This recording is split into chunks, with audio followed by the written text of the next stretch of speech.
Diary of a Wimpy Kid started out as an online book people could read on the Poptropica website, and it proved to be very popular and became well received. So the author, Kinney, decided to take this idea and run with it by creating an actual book series based off this idea.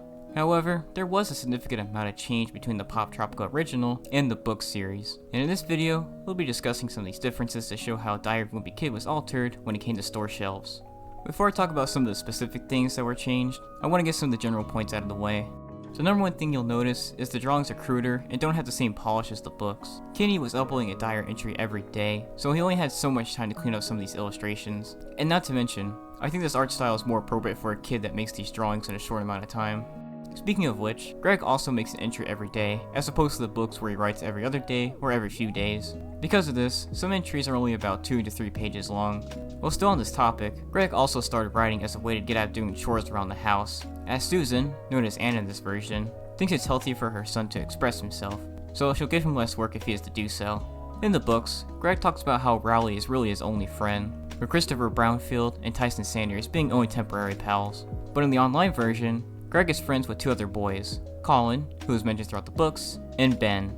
Colin is sort of like Rowley in that he's a nice kid, but unlike Rowley, he doesn't take too kindly to Greg's abuse. As a matter of fact, it seems Greg keeps Colin around for his own benefit, as he only befriended him because his dad had every Spider-Man comic, and he also took Colin's board game pieces that looked like mom books.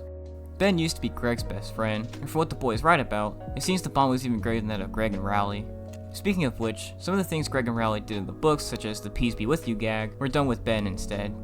Anyways, Ben went to a different middle school after elementary, and as such, Greg couldn't really see him in his 6th or 7th grade year. But being away from Greg wasn't the worst thing about Ben's move. You see, this book's version of Holly Hills is a girl named Piper Matthews, who Greg has a crush on. Piper, however, does not go to Greg's school. She goes to Ben's school, and the Wimp suspects his friend was moving in on this girl of interest. Turns out this was true, as Greg sees both of them at the rolling rink holding hands and ice skating one late night. This bums Greg out so much that he falsely convicts Ben of committing the crime of vandalism to a priest during a confessional. A lot of smoking and alcohol references were cut out of the book releases. More specifically, any reference to teenagers doing either of these drugs was cut, as the books have shown things such as Grandpa getting a nicotine fix in the bathroom and the anti-smoking campaign in the first book. Greg also explained the pig's movement after eating a bunch of candy as that of a drunk person in Double Down. As such, certain plot points had to be cut too, such as the reason Leyland became Rowley's babysitter. Roger Groles never gave a reason for why Heather Hills wasn't Rowley's babysitter anymore, but the online version explains Lori Matthews, this book's version of said girl, was caught smoking by the Jeffersons, so they decided to part ways and not tell anybody about it. Speaking of heavy subject matter, the topic of corporal punishment is also left out, although to be fair, this is only brought up once by Roderick when he mentions the belt after Greg messed up the paint on his dad's car. While still a more mature subject matter, a few of the jokes were cut or changed because they may have not landed so well with the younger audience. And in order to get some mom books, Greg makes Christmas cards for all of his classmates, and one of which mentions how one of his classmates' dad is being investigated for tax evasion, or the time Roderick wrote how Benjamin Franklin fought in the Vietnam War for one of his essays. Perhaps Kinney wasn't sure how aware middle schoolers were of the Vietnam War, so it was changed to Abraham Lincoln didn't write To Kill a Mockingbird. And lastly, the song the adults played at the Valentine's dance is Zippity Doo-Dah from Song of the South, although this may have been cut due to the controversial nature of that movie. Speaking of potentially offensive stuff, a page where Greg and Rowley play Vikings and Indians was cut, and instead of a polar bear saving Mr. Sharp, an Eskimo saves him in the online version. While still on things that were cut, many copyrighted products and names were left out and replaced with generic terms in the books.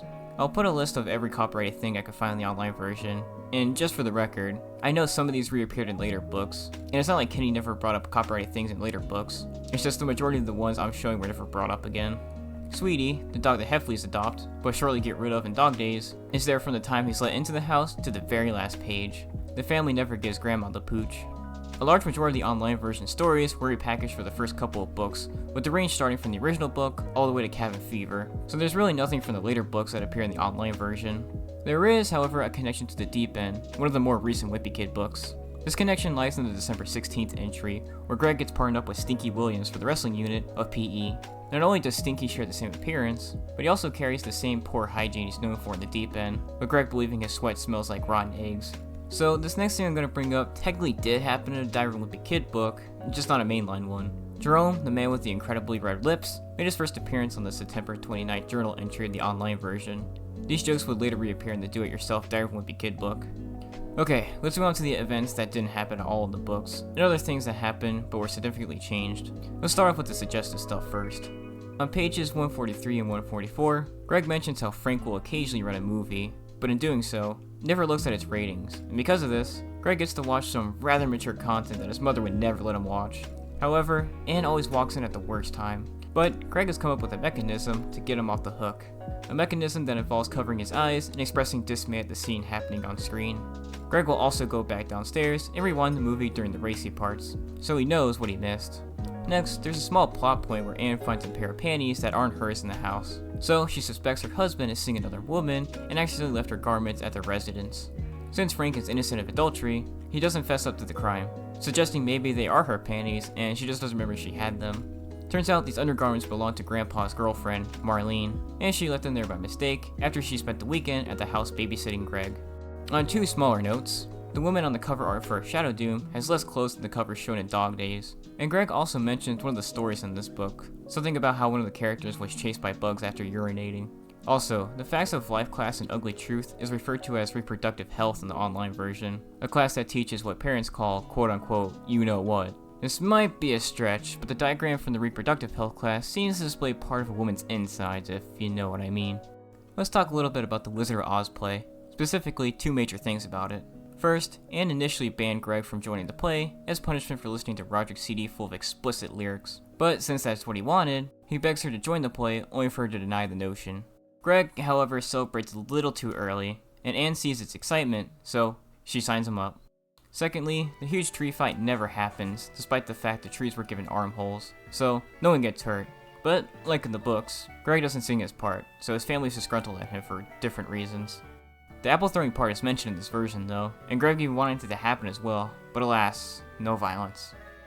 Before diaper overload, Roderick's friend Ward was really only shown as loaded diaper security, and not much else. But the online version gave him a small description, which reads, "To give you an idea of what Ward is like, he's the kind of guy who believes professional wrestling is real, and you don't want to tell him the truth because you would probably take away his only reason to live." Okay, so this isn't really significant, but I still wanted to bring it up anyways. Greg's social studies teacher is a man called Mr. Beardo, but this person has no connection, at least physically, to the Mr. Beardo from the long haul. While still on social studies, Greg bet his mom that if he got 100 on the state capitals test, she had to take him to Pizza Hut. Well, just like in the books, Patty asked the US map to be covered up, which leads Greg to completely flunk the test. Which Greg thinks it's sad, he doesn't even know his state capital. In the online version, loaded diaper singer Bill is the one who drives the band's van, so Roderick drives what Greg describes as a half car, half truck thing, and Greg never gets to sit in the passenger seat because Roderick always has a guest there, so that means Greg would have to sit in the trunk in the freezing cold, as these incidents happen in the wintertime after swim practice. One time, Roderick put an old dog toy up front, just so Greg couldn't take that seat, and this led to the incident where Roderick pushed Greg, and their mom held the summit. The whole teasing Shirag about being invisible joke is a thing in this book, but there's a section where Greg partners up with Gillies and Shirag to dissect a frog in science class that was cut from the book series. Since Shirag is invisible, the boys act like the frog is dissecting itself. For the record, a frog dissection is brought up again in the third wheel, but this time it's in relation to Bethany Breen, and unlike the online version, Greg is totally grossed out by it. The soccer practice is something that happens for a decent portion of the first part of the online version, and this subplot had a character named Ian, who was the team's goalie. Turns out Ian was way too old to be playing with Greg and his teammates. As it turns out, this boy is 16 years old, and was caught by the other team's coach driving himself to a game. When Ian was still on the team, Greg wrote about how the coaches were often suspicious of Ian's age, and how odd it was that a boy his age always had a 5 o'clock shadow. Roderick's intelligence is a thing brought up often in discussions about these books, so here's something from the online version to ponder about when talking about said subject. One day, Greg searched Roderick's room and found, among other things, a small piece of paper with the number 1 on it. Supposedly, Roderick gives these out to girls at parties whenever they ask for his number. Obviously, the girls were asked for Roderick's phone number, but, funny enough, it seems Greg doesn't grasp the concept either. Greg asks his dad, "Dad, would people consider me to be a cute kid?" To which Frank responds with, not necessarily. Frank then goes on how Greg is entering his awkward years and shouldn't let anybody take pictures of him until he's 17. This is sort of a watered down version of what Gambier said in The Ugly Truth, about how Greg should enjoy still being young and the joys of puberty. Well, because of that little talk, Greg decides not to ask such questions to his dad. Rather, he asks his mom similar questions to get his ego boosted. In the last straw, Greg caught his dad stealing a bunch of snacks from the house's supply of sweets by hiding in the laundry room and waiting for him. The online version tells the same tale, with some changes. First of all, Frank actually helps Greg set up a trap to catch the snack thief, probably as a way to bring attention off of him, and make Greg think it's one of his brothers. When Greg does catch his dad, he helps himself to some Star Crunches, as Frank explains himself, but then Ann walks in on both of them. Because of this, it seems Greg was the snack thief, so he decides to take the heat for it. His dad has high cholesterol in the online version, so Greg didn't want his mother to worry about that. And he also decided to blame himself as a way to maybe work out something with his dad in terms of the snacks. Let's talk a little bit about Christmas next. In the books, Greg talks about how at his age, he never gets a lot of Christmas presents, and he just figures that comes with the territory of growing up. But in the online book, Greg mentions an event that happened that explains why his gift yield was largely reduced past a certain point. You see, in the online version, the Wimp explains that in order to get as much presents as possible from Santa, people must believe in him, or else they hardly get anything. This was proven true when Roderick announced his disbelief about Santa to his parents, and then received a small amount of gifts on the following Christmas.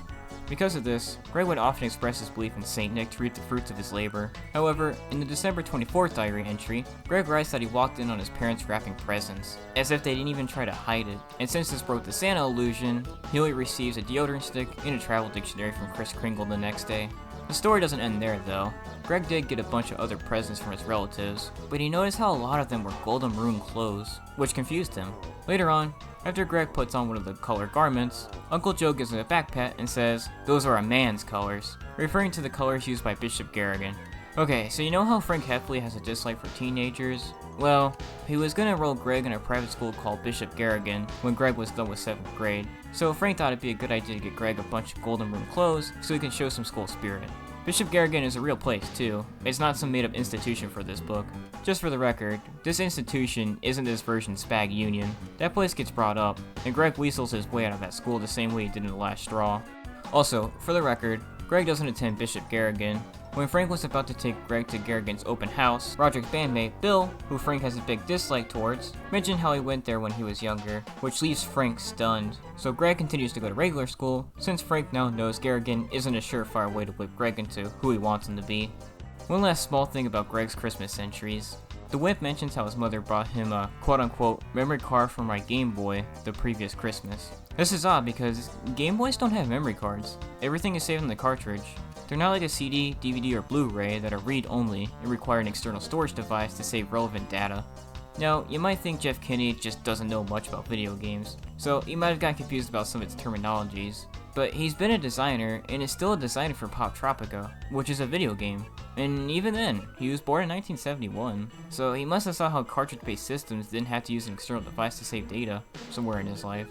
I don't know, I just thought that was kind of odd to me. Now that Christmas is out of the way, let's talk about New Year's, starting with the December 30th journal entry. Greg mentions that a year before this entry, Ann made Roderick and Greg watch a movie about brotherly love, and asked them if the movie gave them ideas on how to strengthen the bond between them and how they could be nicer to each other. Roderick proposed a contest where the boys saw how many days they can go serving breakfast to the other individual. So for 23 days straight, Greg brought the most important meal of the day to his older brother. Once Greg accidentally breaks the streak, he tells Roderick it's his turn to do the competition, but Roderick gives up immediately upon doing so. Once again, showing the odd fluidity of Roderick's brain. On the February 10th journal entry, Riley reveals to Greg in a casual conversation how he used Greg's character to check out a dangerous chest in Dungeons & Dragons, and how the action killed his character. This statement gets Greg so mad that he chases Rowley around with a stick, but is stopped when he slips on some ice, then gets caught between two ends of a ditch, carrying a slush puddle. Rowley leaves, and sometime later, 3 bullies find the boy. Kinney, the head of the pack, was given detention thanks to Greg. And while he does want his revenge, Kinney believes Greg is still part of the safety patrol, so in his mind, if he hurts him intentionally, he could get expelled. Kinney, quote-unquote, tries to help Greg out of the ditch, but, quote-unquote, accidentally drops him. That way the Wimp can't say he tried to hurt him. Afterwards, Greg finds Rowley again, and tries to threaten him once again with a stick. The Greg and Rowley fight at the end of the first book plays out differently in the online version. The fight starts off when the boys argue over if the word is volleyball or volleyball, a gag later reused in Cabin Fever. The boys cause a stir, and people gather around yelling, "Fight! Fight!" So they get into position to spill blood. Their combat is halted when a man rolls up asking for directions, who then leaves, but comes back to tell the duo to cut that out. Greg and Rowley are dragged out to the basketball courts when they get back to school, and the whole cheese thing happens. The video game contest Greg and Rowley have at the game hut unfolds differently in the online version. First of all, the winner of the contest would get a chance to compete against Xiao Cheng, who Greg considers a god in the video game world due to his incredible feats. Greg really wants to go head to head with this guy for 2 reasons.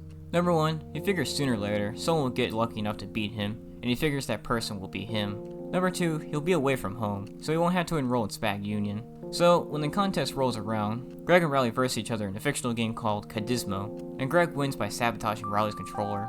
However, after this victory, Leyland comes into the store and challenges Greg, and since Leyland owns every game, and really knows his way around a controller, Leyland takes the $50 prize money and the chance to face Mr. Chang. In the May 29th entry, Greg writes about how his dad was very angry about not mailing out a letter he gave to him a few days ago. Turns out, this letter was so Frank could chaperone on a field trip to Kings Island so he wouldn't have to go to the Smidley's half-birthday party and embarrass himself. Just for the record, Frank does get out of that ordeal when Greg falls into a wasp nest and he decides to get his son out of there.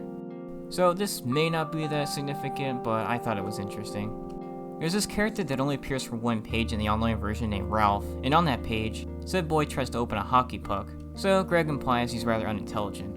While this joke was repackaged as the Cretan comic, I found this intriguing because of how much this Ralph looks like Igdoof's portrayal of him. Who's Igdoof? Well, before the online version of Dire Wimpy Kid, Jeff Kinney worked as a cartoon artist for his college newspaper and created a character called Igdoof, a socially maladapted individual that, despite being in college, is still very much prepubescent. Igdoof has a roommate named Ralph, and he would often make fun of him in the form of portraying him as an idiot in his drawings. Some of the strips and jokes from the series were reused for Dire Wimpy Kid stories. Okay, so that's about every change from the online version of Dire Wimpy Kid. Of course, there are some minor things here and there that I didn't bring up because of how insignificant they are. So if you want to know every single little change, archive.org has every single entry in multiple reading formats, or you can just use the website's reader to flip between the pages. Speaking of Dire Wimpy Kid before the first book release, the social media teams that said book have posted a few looks at some of the sketches Jeff Kinney made for Wimpy Kid. It's really neat to look at some of these because it's interesting to see what got cut, changed, and kept the same. That's all I have to say for this video, so stay wimpy and have a good day.